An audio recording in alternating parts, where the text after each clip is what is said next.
కానీ దురదృష్టం ముఖ్య విషయం ఇవాళ అధికార పక్షం వచ్చి ఈ తాలూకు ఎన్నికలు లేకపోవడం అనేది స్వాతంత్రం వచ్చిన తర్వాత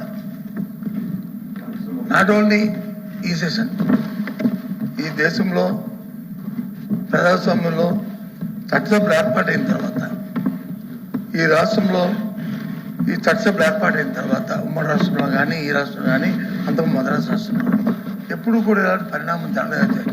దీనికి ముందే ఒక 5 నిమిషాల ముందే మంత్రి గారు మనోహర్ గారు వచ్చి వారి రూల్స్ గురించి రెగ్యులేషన్ గురించి వాళ్ళు వచ్చి చట్టాలు పట్టుకొని బుక్కులు పట్టుకొని వాళ్ళు చెప్పారు అధ్యక్ష దీంట్లో ఉంది చట్టా చెప్పిన దాన్ని ముందు ఏంటి అధ్యక్ష వాళ్ళు తాడు చేసింది వాళ్ళు బయటికి వెళ్ళి ఏంటి అధ్యక్ష అది అంటే సభ మీద కానీ సభ తాలూకా కార్యక్రమాలు కానీ దీని మీద కానీ వాళ్ళకి ఎంత కమిట్మెంట్ ఉందో ఎంత గౌరవం ఉందో ఆ తాలూకు చరిత్ర తెలుస్తుంది అధ్యక్ష. రాష్ట్ర ప్రజలందరూ చూస్తారు. ఇక్కడున్న మనం 100 మంది మనం చూడలేదు అధ్యక్ష. 5 కోట్ల మందికి ఏం మెసేజ్ ఇస్తారు అధ్యక్ష ఈ ప్రభుత్వం? ఈ గౌరవాల పట్ల సాంప్రదాయాల పట్ల దీని పట్ల ఏమిస్తారు అధ్యక్ష?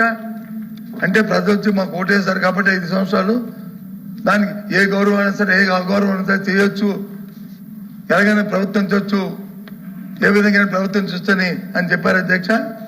ఇదా సభా సాంప్రదాయం. దీని గురించి ఆ నాయకులు వచ్చి మాట్లాడతారు, మాకు ఎదురు చేస్తున్నారు. దీని ద్వారా ఈ సభ ద్వారా ఇందాక చాలా సూచన అధ్యక్ష. ఇలాంటి పరిణామాలు ఎక్కడా కూడా జరగకూడదని కోరుకుంటాను అధ్యక్ష. ఎవరైనా ఉండొచ్చు ప్రజాస్వామ్యంలో ఒక రోజు వచ్చి గెలుస్తారు, ఒకరు పడతాం, రాత్రి అవుతుంది పగలవుతుంది. కానీ సాంప్రదాయాలు కన్వెన్షన్స్ అలాగే మొన్న రూల్స్ నిబంధనలు అవి స్వాస్థ్యంగా ఉంటాయి అధ్యక్ష. ఇంకా మెరుగుపరుచుకోవాలి.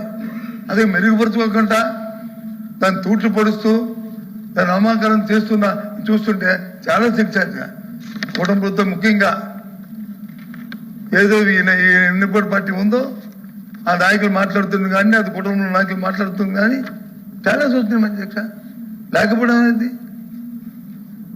అనిపిస్తే తప్పని అనిపిస్తుంది అధ్యక్షాలకి. అలా ఇది ఏమని చెప్తారు అధ్యక్ష? ఇది రాష్ట్ర ప్రజలకి ఏం మెసేజ్ ఇస్తున్నాం, మనం ఏ రకమైన ఇస్తున్నాం? రాజకీయాల్లో వచ్చి కక్షలో ఉండకూడదు అధ్యక్ష. రాజకీయాలు వచ్చి ఇవి ఉండకూడదు అధ్యక్ష. కన్సిడరేషన్ ఉండాలి, ఒకరికొకరు చెప్పుకొని చేసుకునే పరిస్థితి ఉండాలి. మన అందరం కూడా రాష్ట్ర ప్రజలకి ఆన్సరబుల్ అధ్యక్ష. అంతేగాని ఆ పార్టీకో మా పార్టీకో ఆన్సరబుల్ కాదు అధ్యక్ష. అందరూ ఇక్కడ కూర్చున్న అందరం ప్రజల కోసం ప్రజల తరఫున ఇక్కడ కూర్చోను. కానీ